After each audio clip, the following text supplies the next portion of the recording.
So I just got back from running some errands, and then I noticed it was foggy as all get out outside.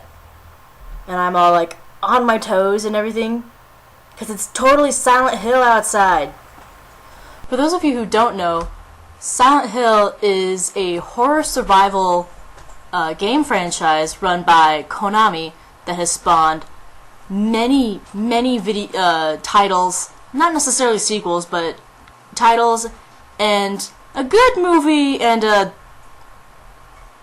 comedy. Let's just not talk about that one, or maybe come back to that later. Ugh. Now, I like scary movies, I love horror games, but I can't play them. I'm a coward. But not necessarily a coward, I just can't. Like, I get scared and I have a seizure, and then I like throw the controller, or in some cases I nearly threw my friend's computer. That was a close call. So a bunch of my friends and I, during college and then beyond, we've only really recently stopped because I moved. And now I'm sad because I don't have anybody to play with. But then I found a bunch of really good YouTubers, that play scary games. Yeah, PewDiePie, Markiplier. Visit their channels. They're awesome. But yeah, we would play together all these scary games, and we started with Silent Hill. All the way back on the PS1, even though we played it on a PS2 that was backwards compatible. But still, you get me. But yeah, so we would, kind of play as a team. We would watch, and then one person, my friend, she'd be the one to play, because she could keep a hold of it the best, but only when we were all around. And at one time, particular that stands out to me right now, is the Underslurpers. What we call. Yeah,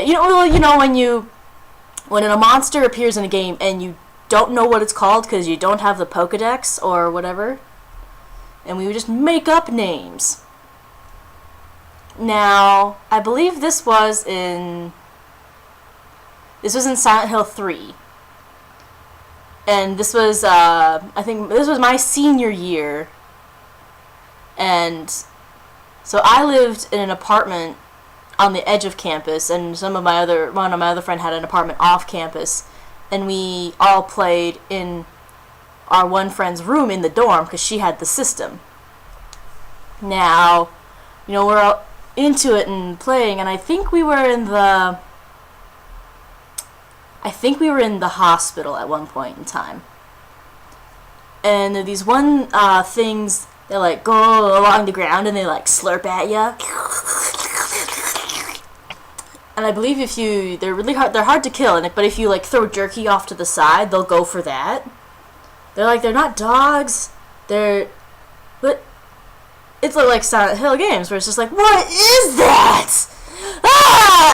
I was at some point in time where we were in a room, and we thought we were in a room, and we were checking everything and everywhere, and we walked by the bed, and it was a slurper. It just slurped out from under the bed at us, and it just all surprised us so much. And then I believe